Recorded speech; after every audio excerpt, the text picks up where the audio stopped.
Hi hello everyone, welcome to my channel Srishti tutorial for maths. ನಾನು ಈ ದಿನ HSTR exam preparation ಮಾಡ್ತಾ ಇರ್ತಕ್ಕಂಥವ್ರಿಗಾಗಿ 2015ರ ಪೇಪರ್ 2 ಕೆಮಿಸ್ಟ್ರಿ ಆ್ಯಂಡ್ ಬಯಾಲಜಿ ಸಂಬಂಧಪಟ್ಟಂಥ ಪೇಪರ್ 2ನಲ್ಲಿ ಬಂದಂಥ ಪ್ರಶ್ನೆಗಳಿಗೆ ಸಂಬಂಧಪಟ್ಟ ಹಾಗೆ ಕೆಮಿಸ್ಟ್ರಿಯಲ್ಲಿ ಬರುವ ಮೊದಲ 40 ಪ್ರಶ್ನೆಗಳನ್ನು ಈ ಒಂದು ವಿಡಿಯೋದಲ್ಲಿ ನಿಮ್ಮ ಜೊತೆಗೆ ವಿಶ್ಲೇಷಣೆಯ ಸಮೇತ ಹಂಚ್ಕೊಳ್ತಾ ಇದ್ದೀನಿ.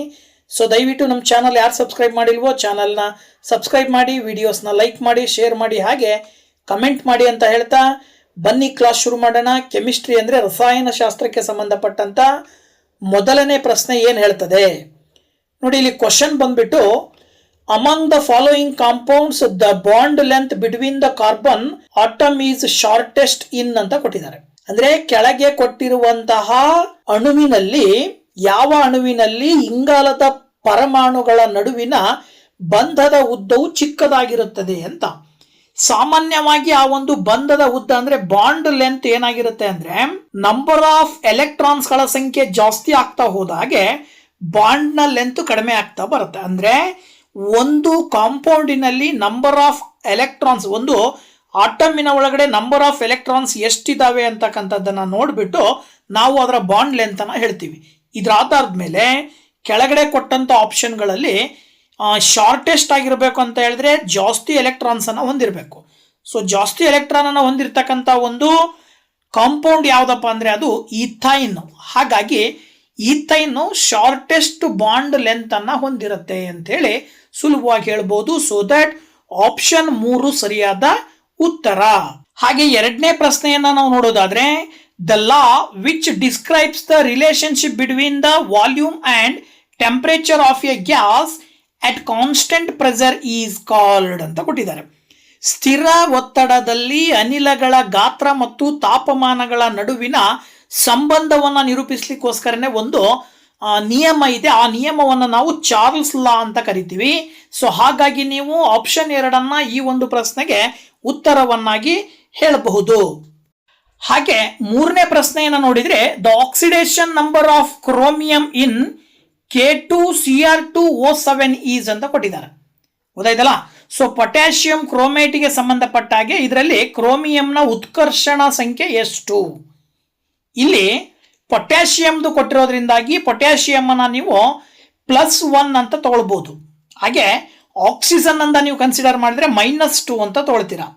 ಇದ್ರ ಪ್ರಕಾರ ಈ ಒಂದು ಮಾಲಿಕ್ಯುಲರ್ ನಂಬರ್ ಅನ್ನ ನೀವು ವ್ಯಾಲ್ಯೂಸ್ ಅನ್ನ ಈ ಒಂದು K2Cr2O7 ಗೆ ಸಬ್ಸ್ಟಿಟ್ಯೂಟ್ ಮಾಡ್ತಾ ಹೋದ್ರಿ ಅಂದ್ರೆ ನೋಡಿ, ಇಲ್ಲಿ 2 × +1 ಪ್ಲಸ್ ಪೊಟ್ಯಾಷಿಯಂ ನೀವು ಕಂಡುಹಿಡಿಬೇಕಾಗಿರೋದ್ರಿಂದ, ಕ್ರೋಮಿಯಂ ಇಂದ ಕಂಡುಹಿಡಿಬೇಕಾಗಿರೋದ್ರಿಂದ ಕ್ರೋಮಿಯಂ ಇರೋ ಜಾಗದಲ್ಲಿ ನಾವು X ಅಂತ ತಗೊಳ್ಳೋಣ, ಪ್ಲಸ್ 7 × -2 ಎಲ್ಲ ಮಾಲಿಕ್ಯುಲರ್ ನಂಬರ್ ಅನ್ನ ನಾವು ಬರ್ಕೊಂಡು ಸಿಂಪ್ಲಿಫೈ ಮಾಡ್ತಾ ಹೋದಾಗ X ನ ಬೆಲೆಯನ್ನು ನಾವು ಸುಲಭವಾಗಿ ಹೇಳ್ತೀವಿ. ನೋಡಿ, ಇಲ್ಲಿ 2 + 2x - 14 = 0 ಆಗುತ್ತೆ. ನಂತರದಲ್ಲಿ 2x -14 ಈಕ್ವಲ್ ಇಂದ ಆ ಕಡೆ ಹೋದ್ರೆ +14, 2 ನ ಆ ಕಡೆ ಕಳಿಸಿದ್ರೆ -2. ಸೊ ದಟ್ ಇಲ್ಲಿ 14ರಲ್ಲಿ 2 ಕಳೆದ್ರೆ 12 ಬರುತ್ತೆ. 2 ಈಕ್ವಲ್ ಇಂದ ಎಕ್ಸ್ ಪಕ್ಕದಲ್ಲಿರುವ 2 ಈಕ್ವಲ್ ಇಂದ ಆ ಕಡೆ ಕಳಿಸ್ರಿ, ಡಿವೈಡೆಡ್ ಬೈ 2 ಆಗುತ್ತೆ. ಆಗ 2 ರಿಂದ 12 ಭಾಗಾಕಾರ ಮಾಡಿದ್ರೆ 6 ಅಂದ್ರೆ +6 ಬರುತ್ತೆ. ಚಿಹ್ನೆ ಇಲ್ಲಿ ಪ್ಲಸ್ ಬರೋದ್ರಿಂದಾಗಿ ನಿಮಗೆ ಇಲ್ಲಿ ಕೊಟ್ಟಂತ ಆಪ್ಷನ್ಗಳಲ್ಲಿ ಕ್ರೋಮಿಯಂನ ಒಂದು ಆಕ್ಸಿಡೇಷನ್ ನಂಬರ್ ಎಷ್ಟು ಬರುತ್ತಪ್ಪ ಅಂತ ಹೇಳಿದ್ರೆ +6. ಸೊ ದಟ್ ಆಪ್ಷನ್ 3 ಅನ್ನ ನೀವು ಉತ್ತರವನ್ನಾಗಿ ಆಯ್ಕೆ ಮಾಡ್ತೀರಾ. ಅದೇ ರೀತಿಯಾಗಿ 4ನೇ ಪ್ರಶ್ನೆಯನ್ನ ನಾವು ನೋಡೋದಾದ್ರೆ, identify the exothermic process among the following. ಈ ಕೆಳಗಿನವುಗಳಲ್ಲಿ ಬಹಿರುಷ್ಣ ಕ್ರಿಯೆಯನ್ನು ಗುರುತಿಸಿ ಅಂತ ಕೊಟ್ಟಿದ್ದಾರೆ. ಎಕ್ಸೋಥರ್ಮಿಕ್ ಕ್ರಿಯೆ ಅಂತ ಪ್ರೋಸೆಸ್ ಅಂದ್ರೆ ಏನಂತ ಹೇಳ್ತೀವಿ ಅಂದ್ರೆ, ಎನರ್ಜಿ ಫಾರ್ಮ್ಡ್ ಆಫ್ಟರ್ ರಿಯಾಕ್ಷನಿನ ನಂತರದಲ್ಲಿ some amount of energy release ಆದರೆ ಅದನ್ನು ನಾವು ಎಕ್ಸೋಥರ್ಮಿಕ್ ರಿಯಾಕ್ಷನ್ ಅಂತ ಕರಿತೀವಿ. ಅದಕ್ಕೆ ಸಂಬಂಧಪಟ್ಟಾಗೆ ಕೆಳಗಡೆ ಆಪ್ಷನ್ಗಳನ್ನು ನೋಡ್ತಾ ಹೋದಾಗ, ಕಂಬಷನ್ ಆಫ್ ಸಾಲಿಡ್ ಅಂದರೆ ಘನ ವಸ್ತುವಿನ ದಹನ ಮಾಡಿದಾಗ ಆ ಒಂದು ಸಾಲಿಡಿನ ಕಂಬಷನ್ನಿಂದಾಗಿ ಹೀಟ್ ಆ್ಯಂಡ್ ಲೈಟ್ ಫಾರ್ಮಲ್ಲಿ, ಅಂದರೆ in the form of heat and light energy is released. ಓಕೆನಾ. ಸೊ ದಟ್ ಈ ರೀತಿಯಲ್ಲಿ ಹೀಟ್ ಆ್ಯಂಡ್ ಲೈಟ್ನ ಫಾರ್ಮಲ್ಲಿ ಎನರ್ಜಿ ರಿಲೀಸ್ ಆಗ್ತಾ ಇದೆ ಅಂದರೆ ಇದನ್ನು ನಾವು ಎಕ್ಸೋಥರ್ಮಿಕ್ ರಿಯಾಕ್ಷನ್ಗೆ ಎಕ್ಸಾಂಪಲ್ ಕೊಡಬಹುದು. ಸೊ ದಟ್ ಆಪ್ಷನ್ 4 ಸರಿಯಾದ ಉತ್ತರ. ಹಾಗಿದ್ರೆ 5ನೇ ಕ್ವಶನ್ ಬಂದ್ಬಿಟ್ಟು, ethyne is prepared by the action of water on ಅಂತ ಕೊಟ್ಟಿದ್ದಾರೆ. Very simple. ಈಥೈನ್ ತಯಾರಿಕೆಯಲ್ಲಿ ನೀರು ಯಾವ ರಾಸಾಯನಿಕ ವಸ್ತುವಿನೊಂದಿಗೆ ವರ್ತಿಸುತ್ತದೆ? So very simple. Water is reacted ಅಥವಾ water is acted on calcium carbide. So calcium carbide ಅಂತಕ್ಕಂಥದ್ದು ನೀರಿನೊಂದಿಗೆ ವರ್ತನೆ ಮಾಡಿದಾಗ ಈಥೈಲ್ ಅನ್ನುವಂಥ ಅನಿಲದ ರಿಲೀಸ್ ಆಗತ್ತೆ. ಹಾಗಾಗಿ ನೀವು ಕ್ಯಾಲ್ಸಿಯಂ ಕಾರ್ಬೈಡ್ ಅಂತಕ್ಕಂಥದ್ದು ಆಪ್ಷನ್ 2ರಲ್ಲಿದೆ CaC2, ಇದನ್ನ ಉತ್ತರವನ್ನಾಗಿ ಆಯ್ಕೆ ಮಾಡ್ತೀರಾ. 6th question, benzene does not undergo addition reaction easily because ಅಂತ ಕೊಟ್ಟಿದ್ದಾರೆ. ಬೆಂಜಿನ್ ಆದೇಶದ ಕ್ರಿಯೆಯಲ್ಲಿ ಸುಲಭವಾಗಿ ಪಾಲ್ಗೊಳ್ಳದಿರಲು ಕಾರಣ ಯಾಕೆ ಅಂತ ಹೇಳಿದ್ರೆ, ಇಲ್ಲಿ ಬೆಂಜಿನ್ಗಳಲ್ಲಿ ಏನಾಗಿರುತ್ತೆ ಅಂದ್ರೆ ಎಲೆಕ್ಟ್ರಾನ್ಗಳು ಏನು ಡಿಲೋಕಲೈಸೇಷನ್ ಅಂತ ಏನು ಕರಿತೀವಿ, ಅಂದ್ರೆ ಸ್ಥಾನ ಪಲ್ಲಟ ಅಂತ ಏನು ಕರಿತೀವಿ, ಈ ಒಂದು ಪ್ರೊಸೀಜರ್ ಅಲ್ಲಿ ಅಳವಡಿಕೆ ಆಗಿರ್ತವೆ, ಅಂದ್ರೆ ಸ್ಥಾನ ಪಲ್ಲಟ ಆಗಿರ್ತವೆ. ಈ ಸಂದರ್ಭದಲ್ಲಿ ಆ ಒಂದು ರಚನೆ ಏನಿದೆಯಲ್ಲ ಅತ್ಯಂತ ಸ್ಥಿರವಾಗಿರುತ್ತೆ, ಅಂದ್ರೆ ಸ್ಟೇಬಲ್ಡ್ ರಿಯಾಕ್ಷನ್ ಆಗಿರುತ್ತೆ. ಸ್ಟೇಬಲ್ಡ್ ಸ್ಟ್ರಕ್ಚರ್ ಅನ್ನ ಬೆಂಜಿನ್ ಹೊಂದಿರುತ್ತೆ. ಹಾಗಾಗಿ ಸುಲಭವಾಗಿ ಇದು ಅಡಿಷನ್ ರಿಯಾಕ್ಷನ್ ಅಥವಾ ಏನು ಆದೇಶ ಕ್ರಿಯೆಯಲ್ಲಿ ಸುಲಭವಾಗಿ ಪಾಲ್ಗೊಳ್ಳೋದಿಲ್ಲ. ಸೊ ದಟ್ ನೀವು ಆಪ್ಷನ್ 3ರಲ್ಲಿ ಕೊಟ್ಟಿದ್ದಾರಲ್ವಾ, ಏನೋ resonance stabilised system is to be preserved ಅಂತೇಳಿ, ಅಂದರೆ ಅನುರಣನ ಸ್ಥಿರತೆ ವ್ಯವಸ್ಥೆಯು ಸಂರಕ್ಷಣೆಯನ್ನು ಉಂಟು ಮಾಡ್ತದೆ. ಇದರಿಂದಾಗಿ ಬೆಂಜಿನ್ನು ಅಡಿಷನ್ ರಿಯಾಕ್ಷನ್ ಅಲ್ಲಿ ಪಾಲ್ಗೊಳ್ಳೋದಿಲ್ಲ. ಸೊ ದಟ್ ಆಪ್ಷನ್ 3 ಸರಿಯಾದ ಉತ್ತರ. ಅದೇ ರೀತಿ 7th question, if 2 grams of urea is dissolved in 38 grams of water then the percentage of urea by mass in the solution is ಅಂತೇಳಿ. 2 ಗ್ರಾಂ ಯೂರಿಯಾವನ್ನ 38 ಗ್ರಾಂ ನೀರಿನಲ್ಲಿ ಲೀನವಾಗಿಸಿದರೆ ದ್ರಾವಣದಲ್ಲಿರುವ ಯೂರಿಯಾ ದ್ರವ್ಯರಾಶಿಯ ಶೇಕಡಾ ಪ್ರಮಾಣ.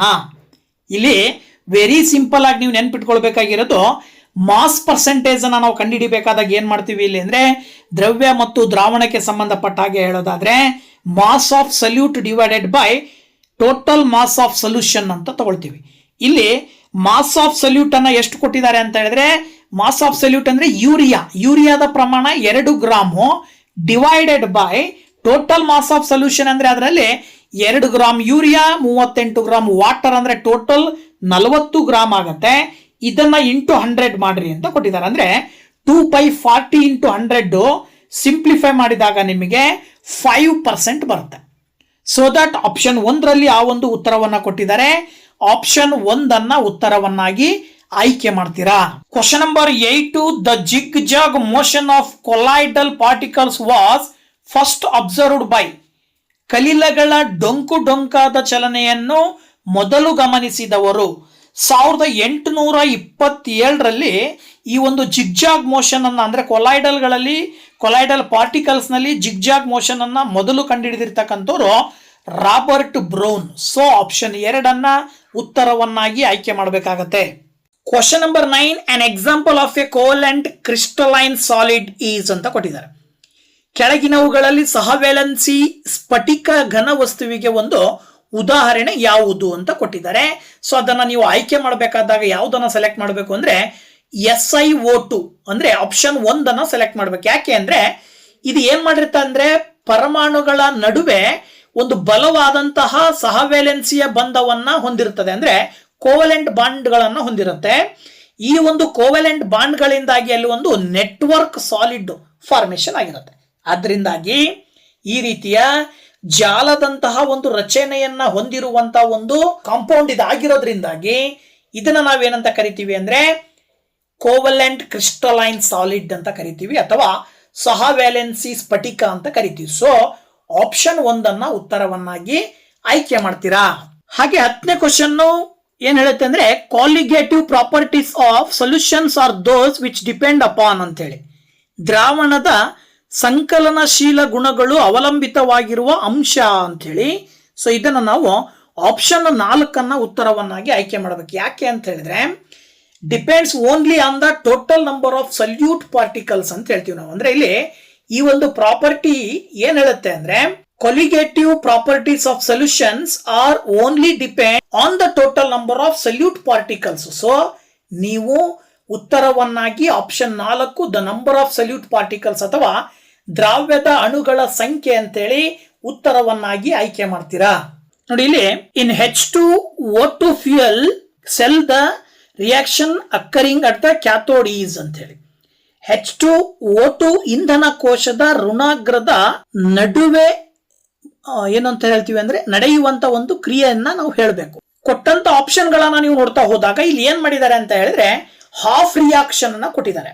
ಅಂದ್ರೆ ಏನಾಗತ್ತೆ ಅಂದ್ರೆ fuel cell with N alkaline electrolyte, ಇಲ್ಲಿ H2O2 ಗಳ ಮಧ್ಯೆ ಆಲ್ಕಲೈನ್ ಎಲೆಕ್ಟ್ರೋಲೈಟ್ ಅಂತಕ್ಕಂಥದ್ದು ಅಂದ್ರೆ KOH ಅಂತಕ್ಕಂಥದ್ರ ಮಧ್ಯೆ ಇಲ್ಲಿ ಹಾಫ್ ರಿಯಾಕ್ಷನ್ ಉಂಟಾಗುತ್ತೆ. ಹೆಂಗಪ್ಪ ರಿಯಾಕ್ಷನ್ ಅಂದ್ರೆ ಇಲ್ಲಿ ಎರಡು ಪ್ರೊಸೀಜರ್ ನಡೀತದೆ. ಒಂದು ಕ್ಯಾಥೋಡ್ ರಿಡಕ್ಷನ್, ಇನ್ನೊಂದು ಆನೋಡ್ ಆಕ್ಸಿಡೇಷನ್.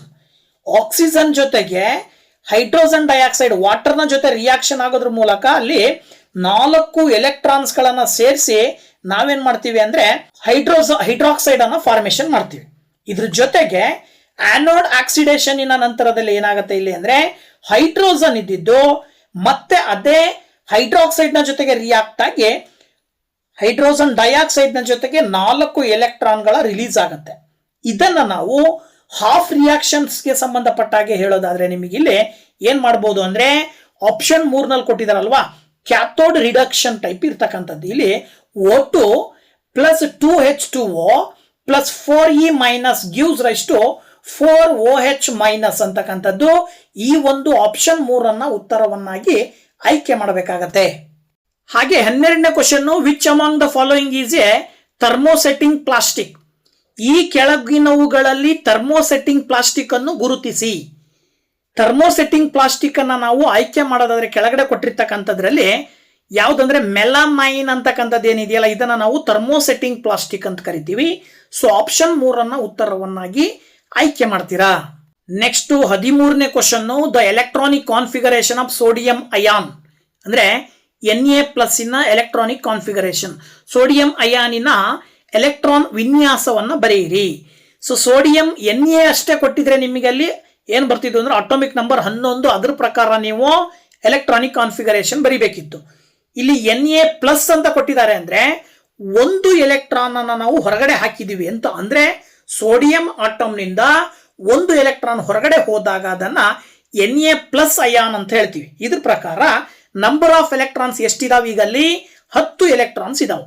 ಸೊ 10 ಎಲೆಕ್ಟ್ರಾನ್ಸ್ ಅನ್ನ ನೀವು ಡಿವೈಡ್ ಮಾಡ್ತಾ ಹೋದಾಗ ಏನ್ ಬರುತ್ತೆ ಅಂತ ಹೇಳಿದ್ರೆ ಆಪ್ಷನ್ 2 ನೀವು ಆಯ್ಕೆ ಮಾಡಬೇಕಾಗತ್ತೆ. 1s2 2s2 2p6 ಅಂತಕ್ಕಂಥದ್ದಲ್ಲಿಗೆ ಒಟ್ಟು 10 ಎಲೆಕ್ಟ್ರಾನ್ಸ್ ಗಳನ್ನ ನಾವು ವಿನ್ಯಾಸದ ರೂಪದಲ್ಲಿ ಬರೆದಾಗ ಆಪ್ಷನ್ 2 ಸರಿಯಾದ ಉತ್ತರ. 14th ಕ್ವಶನ್ ಬಂದ್ಬಿಟ್ಟು which is the acid salt, ಆಮ್ಲೀಯ ಲವಣ ಯಾವುದು. ಕೊಟ್ಟಂತ ಆಪ್ಷನ್ ಗಳನ್ನ ಒಂದೊಂದಾಗಿ ನೋಡ್ತಾ ಹೋದಾಗ ಅಸಿಡಿಕ್ ನೇಚರ್ ಅನ್ನ ಹೊಂದಿರುವಂತ ಒಂದು ಸಾಲ್ಟ್ ಅನ್ನ ನಾವಿಲ್ಲಿ ಆಪ್ಷನ್ 4ರಲ್ಲಿ ಹೇಳ್ತೀವಿ ಸೋಡಿಯಂ ಬೈಸಲ್ಫೇಟ್ ಅಂತೇಳಿ. ಅಂದ್ರೆ ಸೋಡಿಯಂ ಹೈಡ್ರೋಜನ್ ಸಲ್ಫೇಟ್ ಅನ್ನ ನಾವು ಅಸಿಡ್ ಸಾಲ್ಟ್ ಅಂತೇಳಿ ಹೇಳ್ಬೋದು. ಯಾಕೆಂದ್ರೆ ಅದರ pH ರೇಂಜ್ <7 ಇರುತ್ತೆ. ಸೊ ದಟ್ ಆಪ್ಷನ್ 4 ಉತ್ತರವನ್ನಾಗಿ ಆಯ್ಕೆ ಮಾಡಬೇಕಾಗತ್ತೆ. ಹಾಗೆ 15ನೇ ಪ್ರಶ್ನೆ, the general formula of cycloalkane. ಸೈಕ್ಲೋ ಆಲ್ಕೇನ್ಗಳ ಸಾಮಾನ್ಯ ಸೂತ್ರ. ಈ ಸೈಕ್ಲೋ ಆಲ್ಕೇನ್ಗಳು ಹೇಗಿರ್ತವೆ ಅಂದ್ರೆ ಒಂದು ರೀತಿಯಲ್ಲಿ ಆಲ್ಕೀನಿನ ರೂಪದಲ್ಲಿ ಇರ್ತವೆ. ಹಾಗಾಗಿ ನೀವು ಆಲ್ಕೀನಿನ ಸೂತ್ರವನ್ನೇ ಸೈಕ್ಲೋ ಆಲ್ಕೇನಿನ ಸಾಮಾನ್ಯ ಸೂತ್ರವನ್ನಾಗಿ ಹೇಳಬೇಕಾಗತ್ತೆ. ಸೊ ಈ ಒಂದು ಪ್ರಶ್ನೆಗೆ ನೀವು ಆಪ್ಷನ್ 4 ಉತ್ತರವನ್ನಾಗಿ ಆಯ್ಕೆ ಮಾಡ್ತೀರಾ, CnH2n. So that option 4 is the right answer. ಹಾಗೆ 16th question, the third transition metal ion is diamagnetic with the electronic configuration is ಅಂತ ಕೊಟ್ಟಿದ್ದಾರೆ. 3ನೇ ಆವರ್ತದ ಸಂಕ್ರಮಣ ಲೋಹೀಯ ಅಯಾನು ಈ ಕೆಳಗಿನ ಎಲೆಕ್ಟ್ರಾನ್ ವಿನ್ಯಾಸದಲ್ಲಿ ಡಯಾಕಾಂತೀಯವಾಗಿದೆ ಅಂತ ಹೇಳಿ ಕೊಟ್ಟಿದ್ದಾರೆ. ಯಾವ್ದ್ರಲ್ಲಪ್ಪ ಅಂತ ಹೇಳಿದ್ರೆ ಅದು ಥರ್ಡ್ ಟ್ರಾನ್ಸಿಷನ್ ಆಗಿರೋದ್ರಿಂದಾಗಿ 3d⁻10 ಅಂತ ಹೇಳ್ತೀವಿ ನಾವು. ಈ 3d⁻10 ಅಂತಕ್ಕಂಥದ್ರಲ್ಲಿ ಏನಾಗಿರುತ್ತೆ ಅಂದ್ರೆ ಇದನ್ನ ನಾವು diamagnetic with the electromagnetic configuration ಅಂತ ಕರಿತೀವಿ. ಯಾವ್ದ್ರದ್ದು ಥರ್ಡ್ ಟ್ರಾನ್ಸಿಷನ್ ಮೆಟಲ್ ಅಯಾನಿನ ಒಂದು electronic configuration. So that option 4 ಉತ್ತರವನ್ನಾಗಿ ಹೇಳ್ತೀರಾ. ಹಾಗೆ 17th ಬಂದ್ಬಿಟ್ಟು the main constituent of amalgam. Amalgam ನಲ್ಲಿನ ಪ್ರಮುಖ ಘಟಕ. ಅಮಾಲ್ಗಮ್ ನ ತಯಾರಿಕೆಯಲ್ಲಿ ಪ್ರಮುಖವಾಗಿ ಬಳಕೆ ಮಾಡ್ತಕ್ಕಂಥ ಅತಿ ಹೆಚ್ಚಿನ ಪ್ರಮಾಣದಲ್ಲಿರುವಂತಹ ಅತ್ಯಂತ ಪ್ರಮುಖವಾದಂಥ ಒಂದು ಘಟಕ ಯಾವುದಪ್ಪ ಅಂತ ಹೇಳಿದ್ರೆ ಅದು HG. ಸೊ ಹಾಗಾಗಿ ನೀವು ಆಪ್ಷನ್ 2 ಉತ್ತರವನ್ನಾಗಿ ಆಯ್ಕೆ ಮಾಡಬೇಕಾಗತ್ತೆ. ಮರ್ಕ್ಯುರಿಯನ್ನ ಬಳಸ್ಕೊಂಡು ಅಮಾಲ್ಗಮ್ನ ತಯಾರು ಮಾಡ್ತಾರೆ. So option 2 is the right answer. ಹಾಗೆ 18th ಕ್ವಶನ್ ಬಂದ್ಬಿಟ್ಟು ಐಡೆಂಟಿಫೈ ದ ಕರೆಕ್ಟ್ ಮ್ಯಾಚಿಂಗ್ ಅಂತ ಕೊಟ್ಟಿದ್ದಾರೆ. ಒಂದ್ ಕಡೆ ಅಲಾಯ್ಸ್, ಇನ್ನೊಂದ್ ಕಡೆ ಯೂಸಸ್. ಅಂದ್ರೆ ಸರಿಯಾದ ಹೊಂದಾಣಿಕೆ ಮಾಡ್ಬೇಕಂದ್ರೆ ಮಿಶ್ರಲೋಹ, ಈ ಕಡೆ ಉಪಯೋಗ. ಯಾವ ಯಾವ ಮಿಶ್ರಲೋಹದ ಉಪಯೋಗ ಯಾವುದು ಅಂತ ಹೇಳಿ ಕೊಟ್ಟಿದ್ದಾರೆ ನೋಡಿ. ನೈಕ್ರೋಮ್ ಅನ್ನ ಆರ್ಟಿಫಿಷಿಯಲ್ ಮ್ಯಾಗ್ನೆಟ್ ಆಗಿ ಬಳಕೆ ಮಾಡ್ತಾರೆ. ಅಲ್ಯೂಮಿನಿಯಂ ಅನ್ನ ಮೆಜರಿಂಗ್ ಟೇಪ್ ಆಗಿ, ಇನ್ವಾರ್ ಸ್ಟೀಲ್ ಅನ್ನ ಹೀಟಿಂಗ್ ಕಾಯಿಲ್ಸ್ ಆಗಿ ಬಳಸ್ತಾರೆ ಅಂತ ಕೊಟ್ಟಿದ್ದಾರೆ. ಇದರಲ್ಲಿ ಸರಿ ಯಾವುದು ತಪ್ಪು ಯಾವುದು ಅಂತಕ್ಕಂಥದ್ದಂದ್ರೆ ನೀವು ಹೋಲಿಕೆ ಮಾಡ್ಬೇಕು. ನೈಕ್ರೋಮ್ ಇಂದ ಏನನ್ನ ತಯಾರು ಮಾಡ್ತಾರೆ ಅಂದ್ರೆ ನೈಕ್ರೋಮ್ ಇಂದ ಸಾಮಾನ್ಯವಾಗಿ ಮೆಜರಿಂಗ್ ಟೇಪ್ ಅನ್ನ ತಯಾರು ಮಾಡ್ತಾರೆ. ಅದೇ ರೀತಿ ಅಲ್ನಿಕೋದಿಂದಾಗಿ ಏನ್ ಮಾಡ್ತಾರೆ ಅಂದ್ರೆ ಆರ್ಟಿಫಿಷಿಯಲ್ ಮ್ಯಾಗ್ನೆಟ್ಸ್ ಅನ್ನ ತಯಾರು ಮಾಡ್ತಾರೆ. ಜೊತೆಗೆ ಇನ್ವಾರ್ ಸ್ಟೀಲ್ ನಿಂದ ಹೀಟಿಂಗ್ ಕಾಯಿಲ್ಸ್ ಅನ್ನ ತಯಾರು ಮಾಡ್ತಾರೆ. ಇದು ಸರಿಯಾದ ಮ್ಯಾಚಿಂಗ್. ಇದ್ರ ಪ್ರಕಾರ ನೀವು ಯಾವ ಆಪ್ಷನ್ ಅನ್ನ ಸೆಲೆಕ್ಟ್ ಮಾಡಬೇಕು ಅಂದ್ರೆ ಆಪ್ಷನ್ 3 ಕೊಟ್ಟಿದ್ದಾರೆ ಆ ಒಂದು ಸರಿಯಾದ ಉತ್ತರವನ್ನ. ಸೊ ದಟ್ ಆಪ್ಷನ್ 3 ಸರಿಯಾದ ಉತ್ತರ. Next 19th question, among the following index for the gold number is ಅಂತ ಕೊಟ್ಟಿದ್ದಾರೆ. ಚಿನ್ನ ಸಂಖ್ಯೆಯು ಈ ಕೆಳಗಿನ ಯಾವುದರ ಸೂಚಿಕೆ ಅಂತ ಕೊಟ್ಟಿದ್ದಾರೆ. ಗೋಲ್ಡ್ ನಂಬರ್ ಅನ್ನ ಯಾವುದಕ್ಕೆ ಬಳಕೆ ಮಾಡ್ತೀವಿ ಅಂದ್ರೆ ವೆರಿ ಸಿಂಪಲ್. ನಾವು ತಿಳ್ಕೊಂಡಿರ್ಬೇಕು ಏನಂದ್ರೆ gold number which is a measure of the protective power of lyophilic colloids ಅಂತ ಕರಿತೀವಿ ನಾವು. ಅಂದ್ರೆ ಲಿಯೋಫಿಲಿಕ್ ಕೊಲೈಡ್ಸ್ ನ ಪ್ರೊಟೆಕ್ಟಿವ್ ಪವರ್ ಅನ್ನ ಮೆಜರ್ ಮಾಡ್ಲಿಕ್ಕೋಸ್ಕರ ಗೋಲ್ಡ್ ನಂಬರ್ ಅನ್ನೋ ಪದವನ್ನ ಬಳಕೆ ಮಾಡ್ತೀವಿ. ಹಾಗಾಗಿ ಇದರ ಆಧಾರದ ಮೇಲೆ ನೀವು ಹೇಳ್ಬೇಕು ಏನಂತ ಹೇಳಿದ್ರೆ 1ನೇ ಆಪ್ಷನ್ ಅಂದ್ರೆ ಇದನ್ನ ನಾವು ಪ್ರೊಟೆಕ್ಟಿವ್ ಗೋಲ್ಡ್ ಅಂತ ಕರಿತೀವಿ. ಅಂದ್ರೆ ರಕ್ಷಣಾತ್ಮಕ ಕಲಿಲ.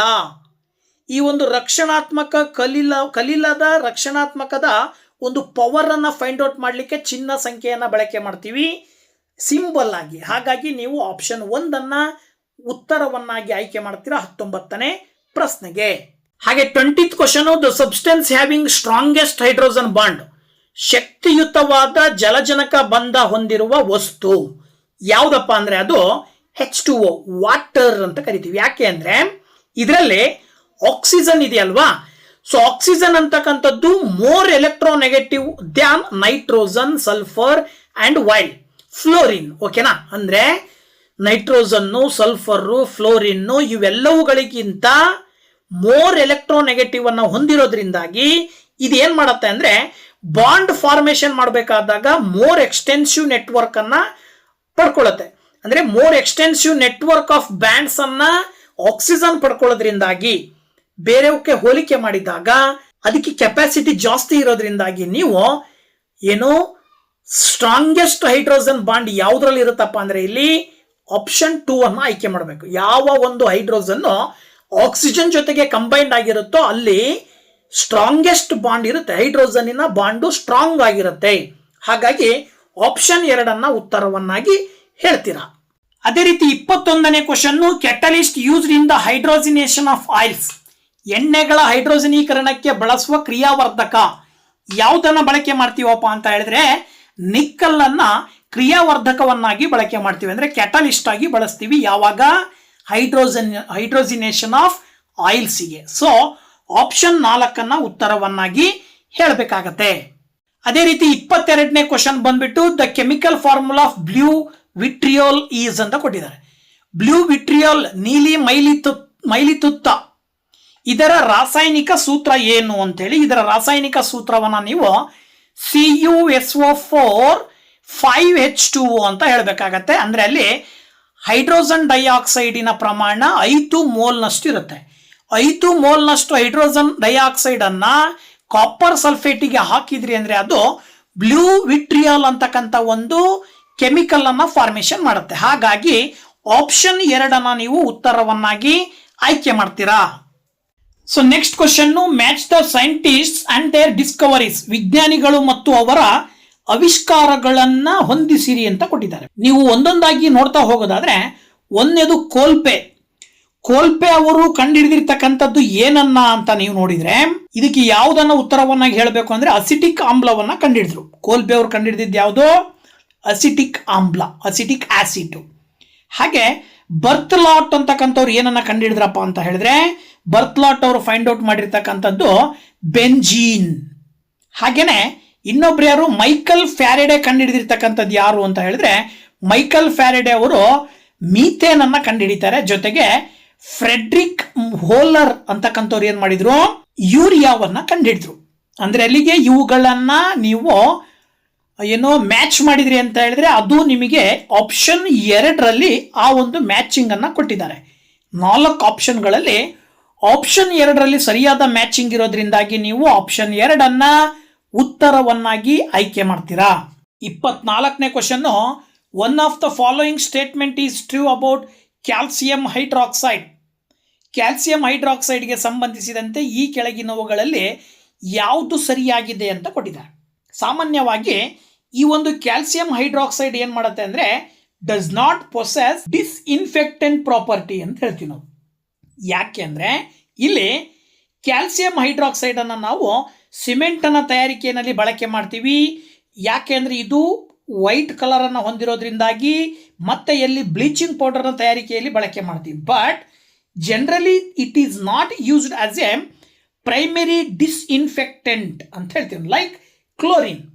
ಹಾಗಾಗಿ ನೀವು ಕೆಳಗಡೆ ಕೊಟ್ಟಂತ 4 ಆಪ್ಷನ್ಗಳನ್ನು ನೋಡ್ತಾ ಹೋದಾಗ ಇದಕ್ಕೆ ಸೂಟೇಬಲ್ ಆಗಿರ್ತಕ್ಕಂಥದ್ದು ಪ್ರಾಪರ್ಟಿ ಯಾವುದಪ್ಪ ಅಂದ್ರೆ ಅದು option 4, it does not possess disinfectant property. ಇದು ಒಂದು ಸೋಂಕು ನಿವಾರಕ ಗುಣವನ್ನ ಹೊಂದಿಲ್ಲ. ಸೋಂಕು ನಿವಾರಕ ಗುಣವನ್ನ ಹೊಂದಿರೋದು ಯಾವುದು ಅಂದ್ರೆ ಅದು ಕ್ಲೋರಿನ್. ಹಾಗಾಗಿ ಕ್ಯಾಲ್ಸಿಯಂ ಹೈಡ್ರಾಕ್ಸೈಡ್ಗೆ ಸ್ಯೂಟ್ ಆಗ್ತಕ್ಕಂಥದ್ದು ಯಾವುದಪ್ಪ ಅಂದರೆ ಸೋಂಕು ನಿವಾರಕ ಗುಣ ಹೊಂದಿಲ್ಲ. ಇನ್ನು ಮೇಲ್ಗಡೆ ಇರೋನೆಲ್ಲದರಲ್ಲೂ ಕೂಡ ಕ್ಯಾಲ್ಸಿಯಂ ಹೈಡ್ರಾಕ್ಸೈಡನ್ನು ಬಳಕೆ ಮಾಡ್ತಾರೆ. ಇದರಲ್ಲಿ ಮಾತ್ರ ಇದು ಈ ಒಂದು ಕ್ಯಾಲ್ಸಿಯಂ ಹೈಡ್ರಾಕ್ಸೈಡ್ ಅನ್ನುವಂಥದ್ದಕ್ಕೆ ಸರಿಯಾದ ಸ್ಟೇಟ್ಮೆಂಟ್ ಅಲ್ಲ. ಆಪ್ಷನ್ 4ಅನ್ನು ಉತ್ತರವನ್ನಾಗಿ ಆಯ್ಕೆ ಮಾಡಬೇಕಾಗತ್ತೆ. ಹಾಗೆ 25th question, a solution turns red litmus blue, its pH is likely to be ಅಂತ ಕೊಟ್ಟಿದ್ದಾರೆ. ಇಲ್ಲಿ ರೆಡ್ ಲಿಟ್ಮಸ್ ಅನ್ನ ಬ್ಲೂ ಲಿಟ್ಮಸ್ ಆಗಿ ಕನ್ವರ್ಟ್ ಮಾಡುವಂತಹದ್ದು ಸಾಮಾನ್ಯವಾಗಿ ಬೇಸು. ಸೊ ಬೇಸಿಕ್ ನೇಚರ್ ಅನ್ನ ಹೊಂದಿರುವಂತ ಸೊಲ್ಯೂಷನ್ ಮಾತ್ರ ಈ ಒಂದು ಏನು ರೆಡ್ ಲಿಟ್ಮಸ್ ಅನ್ನ ಬ್ಲೂ ಲಿಟ್ಮಸ್ ಆಗಿ ಕನ್ವರ್ಟ್ ಮಾಡ್ಲಿಕ್ಕೆ ಸಾಧ್ಯ. ಹಾಗಿದ್ಮೇಲೆ ನಮಗೆ ಗೊತ್ತು ಬೇಸ್ನ ನೇಚರು, ಬೇಸ್ನ ಒಂದು ಏನು pH ವ್ಯಾಲ್ಯೂ ಏನಾಗಿರುತ್ತೆ, ಗ್ರೇಟರ್ ದ್ಯಾನ್ 7 ಇರುತ್ತೆ. ಲೆಸ್ ದ್ಯಾನ್ 7 ಇದ್ರೆ ಅದು ಅಸಿಡಿಕ್ ನೇಚರ್ ಅನ್ನು ಹೊಂದಿರುತ್ತೆ. ಸೊ ಕೊಟ್ಟಂತ 4 ಆಪ್ಷನ್ಗಳಲ್ಲಿ ಗ್ರೇಟರ್ ದ್ಯಾನ್ 7 ಇರುವಂತದ್ದು 10 ಇದೆ. ಸೊ ಆಪ್ಷನ್ 4ಅನ್ನು ಉತ್ತರವನ್ನಾಗಿ ಹೇಳಬೇಕಾಗತ್ತೆ. ರೆಡ್ ಲಿಟ್ಮಸ್ ಅನ್ನ ಬ್ಲೂಗೆ ಕನ್ವರ್ಟ್ ಮಾಡುವಂತಹ ಒಂದು ಸೊಲ್ಯೂಷನ್ನಿನ pH ರೇಂಜು 10 ಇರುತ್ತೆ. ಸೊ ದಟ್ ಆಪ್ಷನ್ 4 ಸರಿಯಾದ ಉತ್ತರ. Among the following pairs one will give displacement reaction. ಈ ಕೆಳಗಿನ ಜೋಡಿಗಳಲ್ಲಿ ಒಂದು ರಾಸಾಯನಿಕ ಸ್ಥಾನಪಲ್ಲಟ ಕ್ರಿಯೆ ಹೊಂದುತ್ತದೆ ಅಂತ ಕೊಟ್ಟಿದ್ದಾರೆ. ಸಾಮಾನ್ಯವಾಗಿ ನಾವು ರಿಯಾಕ್ಟಿವಿಟಿ ಸೀರೀಸ್ ಅನ್ನು ನೋಡ್ತೀವಿ ಮೆಟಲ್ಗಳದ್ದು.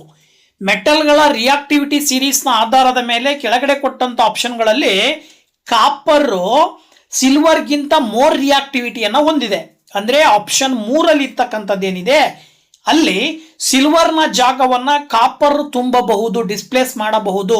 Because of the reason copper is more reactive than silver. So that option 3ಅನ್ನ ಉತ್ತರವನ್ನಾಗಿ ಆಯ್ಕೆ ಮಾಡಬೇಕಾಗತ್ತೆ. ಓಕೆನಾ. Next 27th question, while cooking if the bottom of a vessel is getting blackened on the outside it means that ಅಂತ ಕೊಟ್ಟಿದ್ದಾರೆ. ಅಡುಗೆ ಮಾಡುವಾಗ ಪಾತ್ರೆಯ ಹೊರಮೈ ತಳಭಾಗವು ಮಸಿಯಾದರೆ ಅದರ ಅರ್ಥ ಏನು? Very simple. ಅದರ ಅರ್ಥ ಏನಪ್ಪಾ ಅಂದ್ರೆ ಕಂಬಷನ್, ಫ್ಯೂಯಲ್ ಕಂಬಷನ್ ಆಗುವಂತ ಸಂದರ್ಭದಲ್ಲಿ ಸಂಪೂರ್ಣವಾಗಿ ಫ್ಯೂಯಲ್ ಕಂಬಷನ್ ಆಗೋದಿಲ್ಲ. ಸ್ವಲ್ಪ ಪ್ರಮಾಣದ ಆಕ್ಸಿಜನ್ ಅನ್ನ ಕೊರತೆ ಉಂಟಾದಾಗ ಫ್ಯೂಯಲ್ ಕಂಪ್ಲೀಟ್ ಕಂಬಷನ್ ಆಗದೇನೆ ಅದು ಒಂದು ರೀತಿಯ ಹೊಗೆಯ ರೂಪದಲ್ಲಿ ಹೊರಗಡೆ ಬರುತ್ತೆ.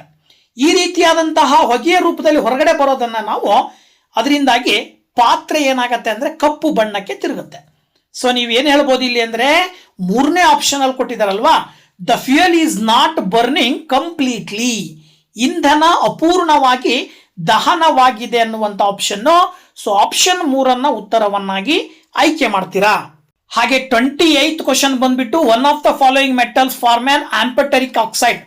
ಈ ಕೆಳಗಿನ ಲೋಹಗಳಲ್ಲಿ ಒಂದು ಉಭಯ ಧರ್ಮಿ ಆಕ್ಸೈಡ್ ಉಂಟು ಮಾಡುತ್ತದೆ ಅಂತ ಕೊಟ್ಟಿದ್ದಾರೆ. ಅಂದ್ರೆ ಇಲ್ಲಿ ಏನಪ್ಪ ಅಂತ ಹೇಳಿದ್ರೆ ಯಾವ ಒಂದು ಕೆಳಗಡೆ ಕೊಟ್ಟಂತ ಒಂದು ಲೋಹ ಎರಡು ರೀತಿಯಾದಂತ ಆಕ್ಷನ್ ಅನ್ನ ಮಾಡುತ್ತೆ, ಅಂದ್ರೆ ಎರಡು ರೀತಿಯಾದಂತ ಒಂದು ರಿಯಾಕ್ಷನ್ ಅನ್ನ ಉಂಟು ಮಾಡುತ್ತೆ. ಅಂದ್ರೆ ಆಸಿಡ್ ಮತ್ತೆ ಬೇಸ್. ಈ ಮೆಟಲ್ಲು ಆಸಿಡ್ನ ಜೊತೆಗೂ ಕೂಡ ರಿಯಾಕ್ಟ್ ಆಗತ್ತೆ, ಬೇಸ್ನ ಜೊತೆಗೂ ಕೂಡ ರಿಯಾಕ್ಟ್ ಆಗತ್ತೆ. ಅಂತಹದ್ದು ಯಾವುದು? ಕೆಳಗಡೆ ನೋಡಿದಾಗ ಅಲ್ಯೂಮಿನಿಯಂ ಆ ಕೆಲಸವನ್ನು ಮಾಡುತ್ತೆ. Aluminium reacts with both acids and basis, so that aluminium is called amphoteric oxide. It is forms amphoteric oxide. So that option 3 is the right answer. Next question, 29th question ಬಂದ್ಬಿಟ್ಟು an element that is an essential constituent of all organic compounds belongs to. ಎಲ್ಲಾ ಸಾವಯವ ಸಂಯುಕ್ತಗಳಲ್ಲಿರುವ ಅತ್ಯವಶ್ಯಕ ಘಟಕವಾದ ಧಾತುವು ಈ ಗುಂಪಿಗೆ ಸೇರಿದೆ ಅಂತೇಳಿ. ನೋಡಿ, ಸುಲಭವಾಗಿ ನೀವು ಹೇಳ್ಬೋದು ಯಾವುದದು ಸಾವಯವ ಸಂಯುಕ್ತಗಳಲ್ಲಿರುವಂತ ಒಂದು ಪ್ರಮುಖವಾದ ಧಾತು ಯಾವ್ದಪ್ಪ ಅಂದ್ರೆ ಅದನ್ನು ನಾವು ಕಾರ್ಬನ್ ಅಂತ ಕರಿತೀವಿ. ಆರ್ಗ್ಯಾನಿಕ್ ಕಾಂಪೌಂಡ್ಸ್ ಮ್ಯಾಕ್ಸಿಮಮ್ ಆಗಿ ನೀವು many number of organic compounds ಅನ್ನ ನಾವು ಕಾರ್ಬನ್ ಕಾಂಪೌಂಡ್ಸ್ ಅಂತ ಕರಿತೀವಿ. ಯಾವುದೇ ಒಂದು ಕಾರ್ಬನ್ ಕಾಂಪೌಂಡ್ಗೆ ನಾವು ಆರ್ಗ್ಯಾನಿಕ್ ಕಾಂಪೌಂಡ್ ಅಂತ ಕರಿತೀವಿ ಅಂದ ಮೇಲೆ ಅದರಲ್ಲಿರುವ ಕಾರ್ಬನ್ನು ಪೀರಿಯಾಡಿಕ್ ಟೇಬಲ್ನ ಯಾವ ಗ್ರೂಪ್ನಲ್ಲಿ ಇದೆ ಅಂತ ಕ್ವಶನ್ ಅವ್ರದ್ದು. ಸೊ ಪೀರಿಯಾಡಿಕ್ ಟೇಬಲ್ನ 14ನೇ ಗ್ರೂಪ್ ಅಲ್ಲಿ ಕಾರ್ಬನ್ ಬರುತ್ತೆ. ಪೀರಿಯಾಡಿಕ್ ಟೇಬಲಿನ 14ನೇ ಗ್ರೂಪ್ ಅಲ್ಲಿ ಬರುತ್ತೆ. ಸೊ ದಟ್ ಆಪ್ಷನ್ 2 ಉತ್ತರವನ್ನಾಗಿ ಆಯ್ಕೆ ಮಾಡಬೇಕಾಗತ್ತೆ. A set of alkaline earth metals are ಅಂತ ಕೊಟ್ಟಿದ್ದಾರೆ. ಕ್ಷಾರೀಯ ಭಸ್ಮ ಲೋಹಗಳ ಗಣವನ್ನ ಗುರುತಿಸಿ ಅಂತೇಳಿ ಕೊಟ್ಟಂತಹ ಆಪ್ಷನ್ಗಳಲ್ಲಿ ಭಸ್ಮ ಲೋಹಗಳನ್ನು ಹೊಂದಿರುವ ಗಣ ಯಾವುದಪ್ಪ ಅಂದ್ರೆ 2ನೇ ಸೆಟ್ಟು BE MG ಮತ್ತೆ CA. ಬೆರಿಲಿಯಂ, ಮ್ಯಾಗ್ನೀಷಿಯಂ ಮತ್ತೆ ಕ್ಯಾಲ್ಸಿಯಂಗಳನ್ನು ನಾವೇನಂತ ಹೇಳ್ಬೋದು, ಆಲ್ಕಲೈನ್ ಅರ್ತ್ ಮೆಟಲ್ಸ್ ಅಂತ ಕರಿತೀವಿ. ಹಾಗಾಗಿ ಆಪ್ಷನ್ 2 ಉತ್ತರವನ್ನಾಗಿ ಹೇಳಬೇಕಾಗತ್ತೆ. ಹಾಗೆ 31ನೇ ಪ್ರಶ್ನೆಯನ್ನು ನೋಡಿದ್ರೆ ಐಡೆಂಟಿಫೈ ದ ಡೊಬೆರೈನರ್ ಟ್ರೇಡ್ಸ್. ಡೊಬೆರೈನರ್ನ ತ್ರಿವಳಿಗಳನ್ನು ಗುರುತಿಸಿ ಅಂತ ಕೊಟ್ಟಿದ್ದಾರೆ.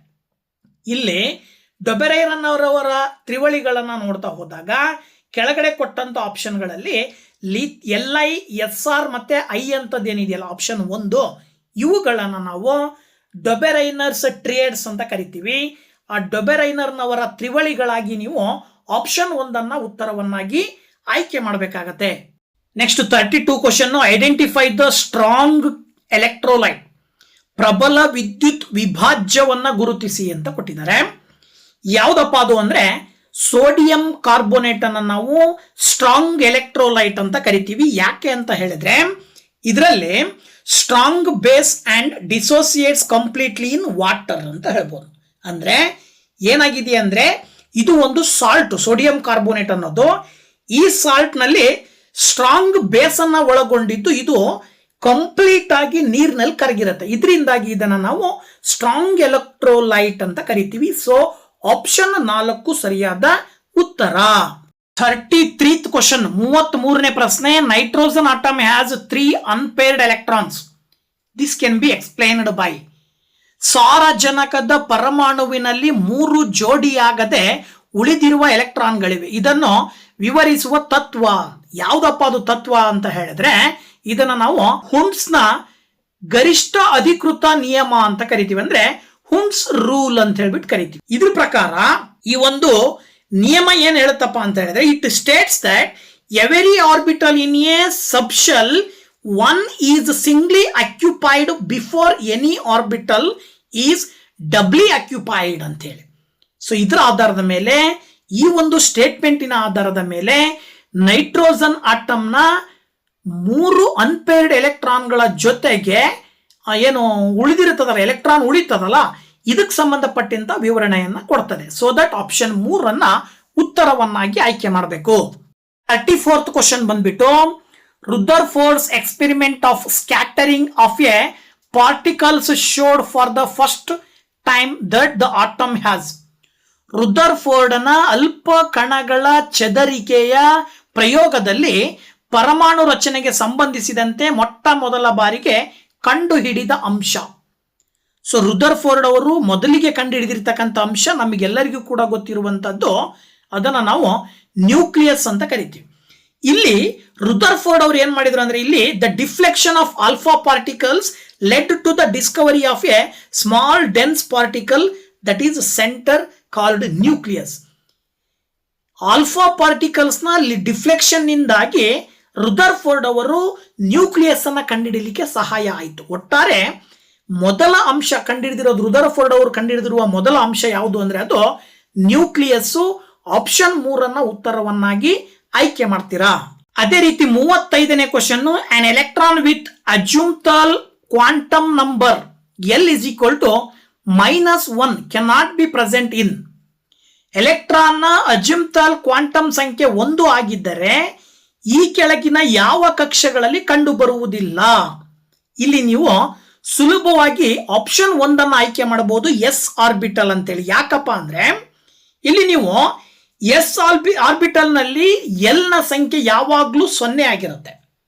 ಇಲ್ಲಿ value L is equal to 1 ಅಂತಕ್ಕಂಥದ್ದು ಏನಾಗಿರುತ್ತೆ, ಪಿ ಆರ್ಬಿಟಲ್ಸ್ ಇರುತ್ತೆ. ಎಲ್ ನ ಸಂಖ್ಯೆ 1 ಆಗಿದ್ರೆ ಯಾವ ಕಕ್ಷೆಗಳಲ್ಲಿ ಕಂಡು ಬರುವುದಿಲ್ಲ ಅಂತ ಕೊಟ್ಟಿದ್ದಾರೆ. ಕೆಳಗಡೆ ಎಲ್ಲಾ ಪಿ ಕಕ್ಷದಲ್ಲಿ ಕಂಡು ಬರುತ್ತೆ, ಡಿ ನಲ್ಲಿ ಕಂಡು ಬರುತ್ತೆ, ಎಫ್ ನಲ್ಲಿ ಕಂಡು ಬರುತ್ತೆ. ಎಸ್ ನಲ್ಲಿ ಮಾತ್ರ ಕಂಡು ಬರಲ್ಲ. ಯಾಕೆ ಅಂದ್ರೆ ಬಿಕಾಸ್ ಎಸ್ ನಲ್ಲಿ ಎಲ್ ಈಸ್ ಈಕ್ವಲ್ ಟು 0 ಇರಬೇಕು. ಸೊ ಆಪ್ಷನ್ 1 ಸರಿಯಾದ ಉತ್ತರ. Next 36th question, when passing through magnetic field the greatest deflection is experienced by ಅಂತ ಕೊಟ್ಟಿದ್ದಾರೆ. ಕಾಂತ ಕ್ಷೇತ್ರದಲ್ಲಿ ಹಾದು ಹೋಗುವಾಗ ಹೆಚ್ಚಿನ ವಿಕ್ಷೇಪಣೆಯನ್ನ ಅನುಭವಿಸುವ ಕಿರಣ ಯಾವುದು ಹೆಚ್ಚಿನ ವಿಕ್ಷೇಪಣೆಯನ್ನ ಹೊಂದುತ್ತೆ ಅಂತ ಹೇಳಿ ಕೊಟ್ಟಿದ್ದಾರೆ. ಗ್ರೇಟೆಸ್ಟ್ ಡಿಫ್ಲೆಕ್ಷನ್ ಆಗ್ತಕ್ಕಂಥದ್ದು ಯಾವುದಪ್ಪ ಅಂದ್ರೆ ಅದು ಬೀಟಾ ಪಾರ್ಟಿಕಲ್. ಯಾಕೆ ಅಂದ್ರೆ they have a much smaller mass than alpha particles leading to greater deflection. Okay, ಅಂದ್ರೆ ಇಲ್ಲಿ ಬೇರೆ ಪಾರ್ಟಿಕಲ್ಸ್ಗೆ ಹೋಲಿಕೆ ಮಾಡಿದ್ರೆ ಎಲ್ಲ ಪಾರ್ಟಿಕಲ್ಸ್ಗಿಂತ ತುಂಬಾ ಚಿಕ್ಕದಾಗಿರುವಂತಹ ತೂಕವನ್ನ ಬೀಟಾ ಪಾರ್ಟಿಕಲ್ಸ್ ಹೊಂದಿರ್ತಾವೆ. ಹಾಗಾಗಿ ಬೀಟಾ ಪಾರ್ಟಿಕಲ್ಸ್ ನ ಡಿಫ್ಲೆಕ್ಷನ್ ತುಂಬಾ ಹೆಚ್ಚಾಗಿರುತ್ತೆ. ಸೊ ಆಪ್ಷನ್ 2 ಸರಿಯಾದ ಉತ್ತರ. ನೆಕ್ಸ್ಟ್ 37ನೇ question, gallium was named by Dmitri Mendeleev as. Dmitri Mendeleev ಅವರು ಗ್ಯಾಲಿಯಂ ಧಾತುವಿಗೆ ಏನ್ ಹೆಸರು ಕೊಟ್ಟರು? ಆಗ ಡಿಮಿಟ್ರಿ ಮೆಂಡಲೀವ್ ಅವರು ಏನ್ ಮಾಡಿದ್ರು ಅಂತ ಹೇಳಿದ್ರೆ ಗ್ಯಾಲಿಯಮ್ಮಿಗೆ ಒಂದು ಹೆಸರನ್ನು ಕೊಡ್ತಾರೆ. ಏನಪ್ಪಾ ಅಂತ ಹೇಳಿದ್ರೆ ಎಕ್ಕಾ ಅಲ್ಯೂಮಿನಿಯಂ ಅನ್ನೋ ಹೆಸರನ್ನು ಕೊಡ್ತಾರೆ. ಯಾಕೆ ಅಂದ್ರೆ ಗ್ಯಾಲಿಯಮ್ಮಿನ ನಂತರ ಅಲ್ಲಿ ಅವರು ತಯಾರು ಮಾಡಿರುವ ಪೀರಿಯಾಡಿಕ್ ಟೇಬಲ್ ನಲ್ಲಿ ಖಾಲಿ ಜಾಗವನ್ನ ಬಿಟ್ಟಿರ್ತಾರೆ. ಆ ಖಾಲಿ ಜಾಗ ಸುಮ್ಮನೆ ಬಿಡಬಾರ್ದು ಅಂದು ಅದಕ್ಕೊಂದು ಹೆಸರು ಕೊಟ್ಟಿರ್ತಾರೆ. ಏನಂತೇಳಿ ಎಕ್ಕಾ ಅಲ್ಯೂಮಿನಿಯಂ ಅಂತ ಹೇಳಿ. ಅದಾದ ನಂತರದಲ್ಲಿ ಕಂಡಿಡಿದು ಬೇರೆ ಸೈಂಟಿಸ್ಟು ಆ ಒಂದು ಎಲಿಮೆಂಟ್ ಅನ್ನ ಕಂಡಿಡಿದು ಅದಕ್ಕೆ ಗ್ಯಾಲಿಯಂ ಅಂತ ಹೇಳಿ ಹೆಸರನ್ನ ಕೊಡ್ತಾರೆ. ಗೊತ್ತಾಯ್ತಲ್ಲ? ಸೊ ದಟ್ ಆಪ್ಷನ್ 3 ನೀವು ಉತ್ತರವನ್ನಾಗಿ ಆಯ್ಕೆ ಮಾಡ್ತೀರಾ 37ನೇ ಪ್ರಶ್ನೆ. Next question, the smallest sized ion among the following is ಅಂತ ಕೊಟ್ಟಿದ್ದಾರೆ. ಈ ಕೆಳಗಿನ ಅಯಾನುಗಳಲ್ಲಿ ಅತ್ಯಂತ ಸಣ್ಣ ಗಾತ್ರದ್ದು ಯಾವುದು? ಸಾಮಾನ್ಯವಾಗಿ ಇಲ್ಲಿ ಕೊಟ್ಟಂತ ಆಪ್ಷನ್ ಗಳನ್ನು ನೋಡ್ತಾ ಹೋದಾಗ these are all iso electric species ಅಂತ ಕರಿತೀವಿ ನಾವು. ಯಾಕೆ ಅಂದ್ರೆ ಆಲ್ ಹ್ಯಾವ್ 10 ಎಲೆಕ್ಟ್ರಾನ್ಸ್. ಇದರ ಆಧಾರದ ಮೇಲೆ ಇಲ್ಲಿ ನೀವು ಏನ್ ಹೇಳ್ಬೋದು ಅಂತ ಹೇಳಿದ್ರೆ ion the highest nuclear charge in case the ion with the highest nuclear charge means most particles pulls the electrons closer resulting in the smallest radius. ಯಾವುದರಲ್ಲಿ ಜಾಸ್ತಿ ಪ್ರೋಟಾನ್ಸ್ ಗಳ ಸಂಖ್ಯೆ ಇರುತ್ತೋ ಈ ಒಂದು ಪ್ರೋಟಾನ್ ಗಳ ಸಂಖ್ಯೆ ಜಾಸ್ತಿ ಆಗ್ತಾ ಹೋದ ಹಾಗೆ ಅಲ್ಲಿ ಎಲೆಕ್ಟ್ರಾನ್ಸ್ ಗಳು ಕ್ಲೋಸ್ ಆಗ್ತಾ ಹೋಗ್ತವೆ. ಈ ರೀತಿ ಎಲೆಕ್ಟ್ರಾನ್ಸ್ ಗಳ ಕ್ಲೋಸ್ನೆಸ್ ನಿಂದಾಗಿ ಸ್ಮಾಲೆಸ್ಟ್ ರೇಡಿಯಸ್ ಫಾರ್ಮೇಶನ್ ಆಗುತ್ತೆ. ಇದರ ಆಧಾರದ ಮೇಲೆ ಅಲ್ಯೂಮಿನಿಯಂಗೆ 13 ಪ್ರೋಟಾನ್ಸ್ ಗಳಿದಾವೆ. ಇದರ ಅರ್ಥ ಇಲ್ಲಿ ಅಲ್ಯೂಮಿನಿಯಂ ಅಂತಕ್ಕಂಥದ್ದು ಸ್ಮಾಲೆಸ್ಟ್ ಸೈಜ್ಡ್ ಅಯಾನ್ ಅಂತೇಳಿ ನಾವು ಸುಲಭವಾಗಿ ಹೇಳ್ಬೋದು. ಆಪ್ಷನ್ 4 ಉತ್ತರವನ್ನಾಗಿ ಹೇಳ್ತೀರಾ. ಹಾಗೆ next 39th question, the compound which contains both ionic and covalent bond. Ionic ಮತ್ತೆ ಸಹವೇಲೆನ್ಸಿಯ ಬಂಧಗಳೆರಡನ್ನೂ ಹೊಂದಿರುವ ರಾಸಾಯನಿಕ ಸಂಯುಕ್ತ ಯಾವುದಪ್ಪ ಅದು ಅಂತ ಹೇಳಿದ್ರೆ KCN, ಪೊಟ್ಯಾಷಿಯಂ ಸೈನೈಡ್ ಅಂತ ಕರಿತೀವಿ. ಯಾಕೆ ಅಂದ್ರೆ ಇಲ್ಲಿ ionic bond between potassium cation K+ and the cyanide anion Cn-. Within the cyanide ion itself there is a triple covalent bond between carbon and nitrogen atoms. ಗೊತ್ತಾಯ್ತಲ್ವಾ? ಇಲ್ಲಿ ಏನಾಗತ್ತೆ ಅಂದ್ರೆ ಪೊಟ್ಯಾಷಿಯಂ ಸೈನೈಡ್ ಅಲ್ಲಿ ನೀವು ಅಬ್ಸರ್ವ್ ಮಾಡ್ತಾ ಹೋದಾಗ ಅವುಗಳ ಮಧ್ಯೆನೆ ಬಾಂಡ್ ಫಾರ್ಮೇಶನ್ ಆಗ್ತವೆ. ಯಾವ್ದ್ಯಾವ್ದು ಅಂದ್ರೆ ಕೋವಲೆಂಟ್ ಬಾಂಡ್ ಇರುತ್ತೆ, ಜೊತೆಗೆ ಅಯಾನಿಕ್ ಬಾಂಡ್ ಇರುತ್ತೆ. ಪೊಟ್ಯಾಷಿಯಂ ಮತ್ತೆ ಸೈನೈಡಿನ ಮಧ್ಯೆ ಏನಿರುತ್ತೆ ಅಂದ್ರೆ ಅಯಾನಿಕ್ ಬಾಂಡ್ ಇರುತ್ತೆ. ಇದ್ರ ಜೊತೆಗೆ ಕಾರ್ಬನ್ ಮತ್ತು ನೈಟ್ರೋಜನ್ಗಳ ಮಧ್ಯೆ ಕೋವಲೆಂಟ್ ಬಾಂಡ್ ಇರುತ್ತೆ. ಸೊ ಎರಡೂ ಬಾಂಡ್ ಅನ್ನ ಒಳಗೊಂಡಂತ ಒಂದು ಕಾಂಪೌಂಡ್ ಯಾವ್ದಪ್ಪ ಅಂದ್ರೆ ಅದು potassium cyanide, that is KCN. So option 3 ಸರಿಯಾದ ಉತ್ತರ. ಹಾಗೆ ನೆಕ್ಸ್ಟ್ ಕೊನೆಯದಾಗಿ ಸೈನ್ಸಿಗೆ ಸಂಬಂಧಪಟ್ಟಂತ, ಕೆಮಿಸ್ಟ್ರಿಗೆ ಸಂಬಂಧಪಟ್ಟಂತ ಕೊನೆಯ ಪ್ರಶ್ನೆ, C2H4 ಅಂದ್ರೆ ಈಥೇನ್ ಕಂಟೈನ್ಸ್ ಫಾಲೋಯಿಂಗ್ ಬಾಂಡ್ಸ್.